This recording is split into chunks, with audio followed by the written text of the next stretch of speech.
Hello, I'm Wallace Allen. This is Empire Talks Back. Hey, having kids does not come with a roadmap, but we have a gentleman here who has a roadmap. I'll introduce you to our guest right after this short break.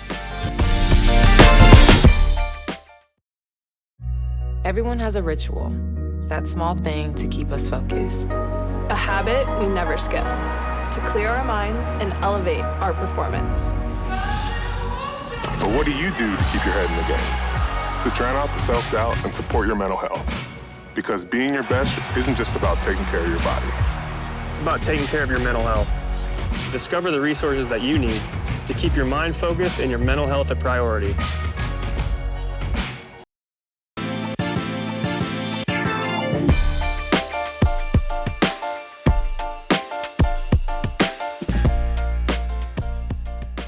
Welcome back.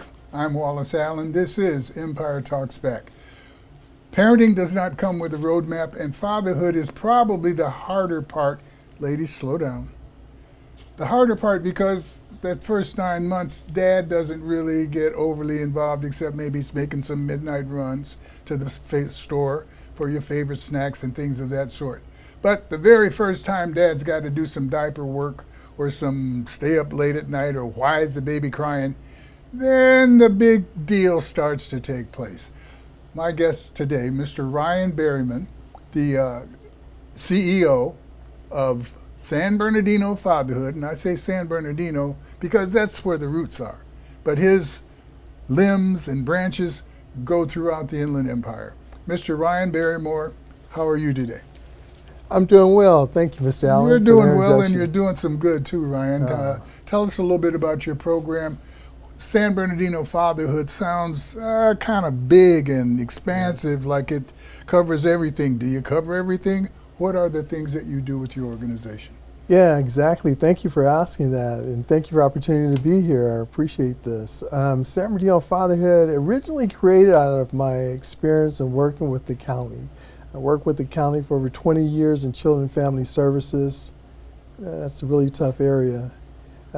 Try to do some things there, kind of focusing on fathers, because it seemed like that was the underserved, underrepresented demographic within that, arena. So I kind of spread my wings, retired from the county, and started a fatherhood program. Thinking San Bernardino Fatherhood, coming from that, trying to fill that gap and providing resources, services, and advocacy for fathers, with the whole idea of not taking anything away from moms, but also including fathers and having the two come together for the best interests of children and caring for children. So that's kind of what we do.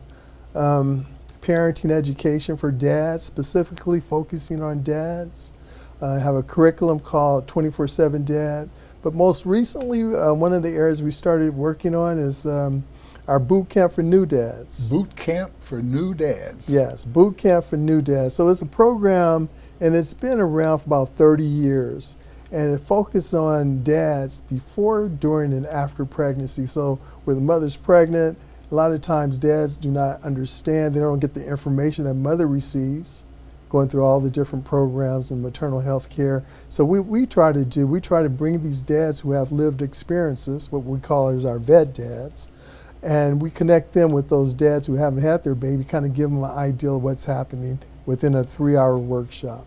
Okay, so we've got the prenatal dad and Yes. the postnatal dad. Correct.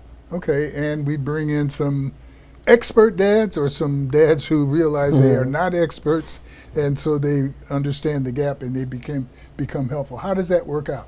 Yeah, one of the things I've learned is like parenting is an ongoing process. It's an ongoing problem. We never fulfill that area where we can say that we know everything about parenting, myself included. I tell my dads all the time there's only one perfect father, and that father doesn't live here on earth. And so it's an ongoing process of learning. And one of the things we try to do is connect these dads who may have had their baby already, maybe up to 5 or 6 months, and they meet these dads who haven't had their baby or just recently had their baby, given their experiences, good, bad, and sometimes indifferent, of what their experience, so that those other new dads can learn. So it's all a learning process. I call it paying back. It's dads sharing information, and education, and supporting one another. We call it fatherhood is brotherhood. Is there any special hero experienced dad that you can think of in terms of some advice, a long-term or what do we call it, expert dad has been able to pass on to a newbie? Yeah, sure. Yeah, a lot of times what we do, I've gotten dads been doing this program, Boot Camp for New Dads, last 3 years now. And we always having dads come back supporting and helping other dads. So I've have dads right now who've had babies up to 3 years old, and they come back and they be a part of this workshop where they can help other dads. One of them was my fatherhood specialist. He had 2 twins, and he came back, and he's part of our program. He's employed with San Bernardino Fatherhood. 2 sets of twins or 1 set of twins? 1 set of twins, That's enough to help make you be an expert, I'm sure. Okay, what were some of the experiences he was able to share, if you can remember anything of that sort? Well, his experience is a lot similar to some of the other dads. Except twice as well intense, or am I piling on something that I don't need to? Well, yeah, the whole ideal of twins is an experience in and of itself, but also he has older children as well. So just to think that every experience in having a child is different, all the experiences are not the same, and I hear that often from dads. Like, for example, his child, he has one who's 12 years old, and then he has twins, and understanding that those experiences are different. And then also just continue to learn after each birth that he's had with his children. So it's an ongoing process, understanding every experience is different. We go over 4 different areas. Okay. Yeah, one of the areas we go over is mom's as gatekeeper. But the whole idea that this mother, from day one, she's had this seed and birthing the seed in her womb, continuing to grow. And for example, whatever she eats, this baby feels it and may kick, may move, and she's recognizing that, she's nurturing that, she's bonding with this baby in her womb. And then the day comes where the baby's born, and so she recognizes that in her mothering instinct. And so dad wants to come in, and sometimes moms may not always be, open to that. They may feel like this is my baby. Yeah, there you go. Wait a minute now. I'll share this. Sometimes we consider that, it might have this kind of like a mama bear, like, hey, yeah, this is my baby, this is my, and we try to get dads to understand that and be open to that, but still understand that it's important for them to bond as well with their child, whether it's talking to the baby when it's in the womb, singing, recognizing, calling the baby by its name while it's still in the womb, supporting mom, caring for mom, because when they care for mom, they care for that baby in the womb, and we tend to have better outcomes. So there's some things that the father can do to calm the mama bear down before she turns into mama grizzly. Yeah. Okay, by sharing some of the adventures or aspects of her carrying the baby. Yes. So how do we do that? What do we do to get him involved with that? Yeah, one of the things is empathy, understanding mom and where she's coming from, and having a sense of kind of putting herself in place, not just understanding, but also acting upon that. Sometimes just kind of understanding where she's at and being more empathetic regards to her feelings, her emotions, and her moods and things like that. Sometimes even anxieties. Being supportive, helping her out, those kind of things, which is not always easy. It's not always easy, especially with dads, because a lot of times dads, they have other things going on in their life and in their mind and in their body as well. Yeah, but they're not carrying an extra 6 or 7 pounds around inside their belly that decides to kick on them, and that belly gets hungry in the middle of the night and says, I want to, and I know we're not doing a commercial here, but okay, I'll just say a hamburger. I won't say which hamburger, but I want a hamburger. And dad's a little sleepy, and how many times is he allowed to say, well, do you really need one? Or is he supposed to quickly say, oh, I can't wait to get up and go get you a hamburger? Yeah. What's your advice in those kind of situations? One of the things, that's what we talk about. We talk about just the whole ideal of being understanding, being supportive of mom. And it's not easy. Like I said, it's not easy because everyone has their own needs as well, own emotions as well, own feelings as well. So, but the biggest and most important thing is an understanding, a recognition, bring about awareness. But the whole idea with these workshops is A lot of times dads do not have that awareness, that recognition, that understanding. So we bring them into these environments just to think about that, because the thinking about it is the first step to change. So do we advise dad, excuse me, to wait until she asks for a foot rub or to volunteer one? Yeah, everybody's situation is different. And so, for example, I always encourage them to do whatever they can to be supportive of mom. I was in one workshop and I talked to a dad about that, and I said, tell mom, she's beautiful. He said, man, I told mom she's beautiful. She told me to shut up. And so sometimes those things happen. So everybody's situation is different. So it's hard for me to say outside, because I don't know everybody's situation. I don't know everybody's personality and character and things like that. I just encourage dads just to do the best they can and have understanding. Ryan, let's take a short break. And when we come back, we're going to ask a few more questions about the proper procedure for dad and see if there's some things that we can do to support your organization as you support these dads who are raising children that are going to be part of the group of kids standing around as we walk down the street and interact with them. This is Empire Talks Back. I'm Wallace Allen. We're talking with Mr. Ryan Berryman of San Bernardino Fatherhood, and we'll be right back.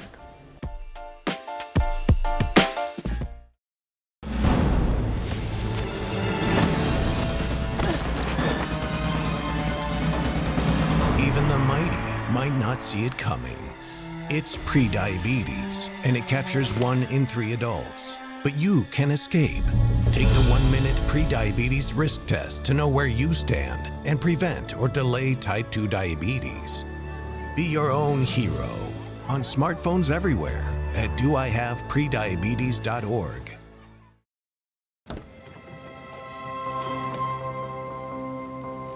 The impact of a meal goes well beyond feeding our bodies. Because when people are fed, futures are nourished. Everyone deserves to live a full life. And with your help, together we can end hunger. Join the movement at feedingamerica.org/act now. There is a road laid out for me. First night here, but Amy seems cool. Leading down to the river. I am blind, but I need not see. What do you think? I know this road is there for me. If I'm really free, take me down to the river and walk. Well, we're back. I'm Wallace Allen. I'm still Wallace Allen, and we are still speaking with Mr. Ryan Berryman of San Bernardino Fatherhood. Ryan, there's some things about being a father that are extremely scary. We find that some fathers disappear right after they find that, oh, mom is pregnant. Some disappear after the baby's born. Some stay, but they have not really involved themselves, and they start to distance themselves because of a lot of issues that sometimes are spoken and sometimes are not. Yeah. As society, we are subject to the benefits of good fatherhood and the liabilities of bad fatherhood. How do you gauge what you're doing and the effectiveness of it as you're working with these young men who are, and I say young men, but maybe we find ourselves also dealing with a more mature person who is in their first experience as a father. Has that occurred? Yeah. How does I gauge? It does occur. It does occur. I believe the statistics show that there's like 28% of homes where there's not a father or father figure living in the home. And it does occur. And one of the things we try to do is just be supportive of dads. We live in a culture where a lot of the resources and services and things of that such are more focused on mothers. And then the other thing that I think is really critical is a lot of our dads didn't have positive role models to emulate. So they don't understand what that looks like. I think a lot of times they want to, but sometimes those resources or sometimes there's resistors out there that hinder them from being able to do that. If you want to be a good mechanic, you can usually go find some training. Well, If you want to be a good basketball player, a good almost anything, in most cases you can find a place to train. But being a father, I can't think of too many places where you can really go and train. What Correct. type of resources are you able to refer these young men to? yeah, we have our own parenting program. We have a parenting program called 24/7 Dad, and I brought a copy of it, and it's been around for like 30 years. And The it's roadmap. It's one of the road. There's one real roadmap, but this is a pretty good one as well. But this one is called 24/7 Dad, and this is the Fathering Handbook, and it covers areas such as what it means to be a man, father, family history, and what they do in family history, they look at the father and his yesterday's father, today's father, and then his role. And looking at how his role with the father, or the lack thereof, plays a part on his role as being a father today. And that's a very specific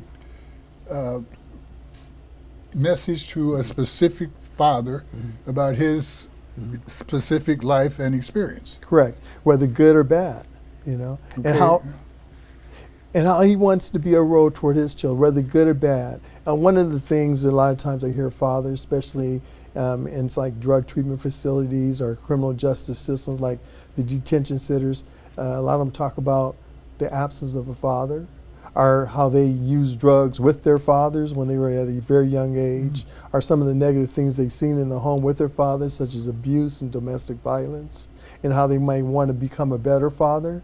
But a lot of times they don't have those tools available to them in knowing how to do that, or even having role models, you know, other positive role models available to them. And so really they don't get it. But in our program, we're able to offer that to them.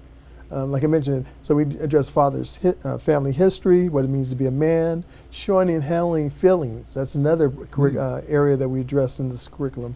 The whole idea of one of the two areas that men often have trouble managing is anger and sometimes grief and loss. So how to deal with that feeling of anger and how to deal with feelings of grief and loss. We talk about men's health, physical health and mental health. We talk about children's growth, discipline. We talk about co-parenting in this curriculum. So there's a number of areas that we address in this curriculum. It's a 12-session curriculum, and we do it 2 hours. And we'll be offering it here in the city of Rialto at the Rialto Unified School District in the month of October. Okay, so you work with what other types of organizations and agencies to make your presentations? Yeah, currently with regards to our boot camp for new dads, we're offering that program. It's a 3-hour program workshop, and we offer that workshop in 4 different locations in San Bernardino County. Rialto, the city of Rialto, at the Parent Education Center on Palm, as well as in Fontana. We offer the workshop at St. Mary's Hospital in Apple Valley. We offer it there, as well as Dignity Resource Center in San Bernardino. And it's a 3-hour workshop, and at each of those 4 locations, we offer it once a month. We've talked about the importance of interacting with experienced fathers and the newbies. Yes. What about women? Do we have mothers come in to discuss fatherhood? Normally, no. Okay. Once again, we're able but we to do add love our something to the deal. moms. No, we do love our moms, because our moms are gateways, just like they can be gatekeepers. They're gateways to connecting with fathers and including fathers into the children's But lives. in terms of describing women's feelings as they are pregnant, as they are mothers, younger, and as they go through it, I would imagine that you don't assume the position of being a professional describer of mom's experience. And I'm wondering, putting you on the spot again, when do mothers get to participate in helping fathers become better fathers as far as San Bernardino fatherhood is concerned? You know, I think that's a gradual process, and it's based on the needs of the fathers. You know, one of the things I recognize is a lot of times fathers are sometimes reluctant to come even to our program, sometimes because they hear moms, and sometimes they might hear from moms that she's nagging. But we try to She's get. what? Say it louder. She's nagging. Ah, you know, to you come wanna into say our that program. one more time? Because the fathers are probably not going to say it. Right, she may, yeah, they may, some of them may receive it that way. But what we try to do is present them into a different, in a different way. Like, you know, the opportunity from them to hear from other dads and understand that their experiences aren't different. There's other people who have similar experiences that they Okay, do. so from your professional position, you are actually resisting my suggestion that women be involved in San Bernardino fatherhood, telling and their experiences to fathers as fathers learn to be fathers. Let me make it clear. No, I'm not resisting your suggestion. But let me be totally clear. I'm not resisting your suggestion, but there are programs that we haven't been able to reach to, such as Moms as Gatekeeper, and also on our website we have one particular program I've been loving to be able to offer. It's called Mom Understanding Dads. And this particular program focuses on just moms. And sometimes getting moms to understand the importance of dads been included in their children's life. Because sometimes moms, they may have their biases because of their experiences with their dads or father figures, where they may not want the dad to be involved. And that's called the program that I've been wanting to get out. So I'm not resisting your idea. Very good. We just haven't gotten there yet. We're hoping to bring that to the table. Yes, we haven't gotten there yet because there's so much to do with a small nonprofit organization. So we just haven't gotten there yet. Okay, so I just heard you say we need more resources. What are some of the needs? What are some of the things that our community can provide that would aid you in your quest? Yeah, let me just start off regards to funding. You know, I'm always looking for individuals who are passionate. I don't just need workers. I need individuals who are passionate about working with men. We live in a society and a community that is not passionate about working with men.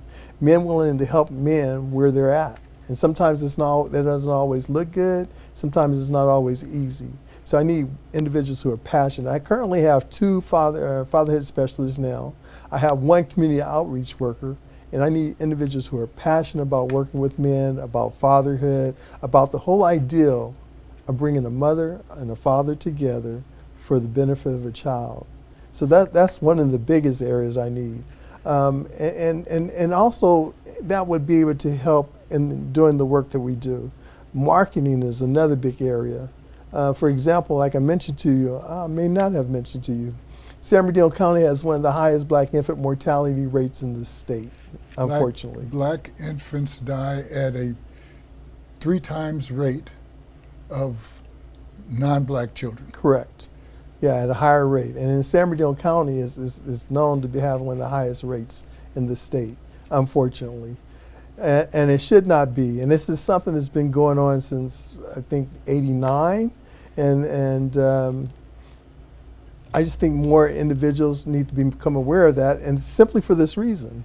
You know, I'm a social worker by trade. I'm a master's in social work. I read a lot of literature and a lot of research. And there's a lot of research out there that demonstrates that when fathers are involved in those early stages of a child's life, there are better outcomes for mom and better outcomes for the baby, meaning that it reduces infant mortality when fathers are involved. So that's one of the reasons why we offer the boot camp for new dads, intentionally focusing on our black African American fathers in the county of San Bernardino. However, the program's open for all, but we basically market, recruit, and reach our new and expecting black African American fathers for that reason. I understand that you are in need of volunteers and resources and certainly money. I note that you're having a fundraising program shortly. Would you like to tell us about that? Yes, so we have Walter Beasley. This is our 3rd year with Walter Beasley. Walter Beasley has been playing the jazz, smooth jazz saxophonist for 40 years, well known. He's going to be performing at the Steelworkers Auditorium on September 27th. Doors open at 5 o'clock. Tickets are limited, but they're still on sale. Currently, we're about 3/4 full in regards to the ticket sale. We're using that as a fundraiser. I'm going to spend at least 15 minutes addressing the whole, similar to what I mentioned to you about regards to bringing awareness of Black infant mortality. Also, the fact that fathers are an intervention to reducing infant mortality as well as donations. But there at this event with Walter Beasley, there's going to be a number of other guest artists there, such as Doc Martin.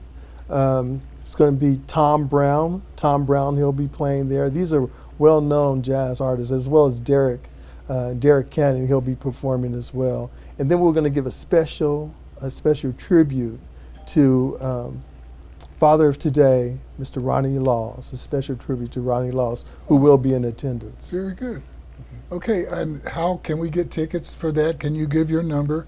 And I'm sure that we'll have that on the screen, let people know how to get those tickets. And in general, get in touch with San Bernardino Fatherhood to be supportive, maybe volunteer, and provide some level of resource. Yes, you can go on sbfatherhood.com as a website. My phone number is 909-567-9508. We don't have much time left, but we do have time. I see you've got a goodie bag there next to you. You want to start pulling stuff out and tell us what it's for, what it's all about? Yeah, this is a goodie bag that we present to all our dads who attend our workshop, and it has a number of different items such as wipes, has onesies, has clothes. That stuff out, let us see it. Oh yeah, you know, we give these little onesies to the dads, and what is that? This is the onesies for the baby. You know, they put on the clothes and everything. Okay. And this is some other clothes items. We have diapers in here, little stuffed animals, and diapers and wipes. We have a carrier. I don't know if you ever used this before, Mr. Allen, but it's a baby carrier. Let me see if I can get it out. This is this shoulder and this arm. That's it's a baby carrier. We got a mom right here. Okay. But right here, it's a dad, and where dad carries the baby. Okay. Yeah, it helps with that bond, that attachment, and just enjoying his baby. Not just mom, but both of them. Again, the two becoming one. And then there's diapers and wipes. And we always provide material as well. Material, we have a card, different areas where we offer the boot camp for new dads, information in regards to our organization, as well as Dads Can Help. And this has to do with breastfeeding. And then we also, this is one of my favorite books. It's a book for dad that he can read to his baby called Dad, I Need You. It's a coloring book, reading book. He can read it to the baby when it's in baby's Ryan, womb. I hate to interrupt you, but this is one of the quickest half hours in the world. We've got your phone number. I advise you people, participate, get involved, because it's not just the children's future, this is your future. We will share these children on the streets every day. So we want to be sure they get the best start so that they can be the best that they can be, so that we can make the world a better place. This is Empire Talks Back. I'm Wallace Allen. Thank you guys for spending your time with us. I know you could have spent it somewhere else. It wouldn't have been better, but you could have spent it somewhere else. God bless you. Thank you. See you next time.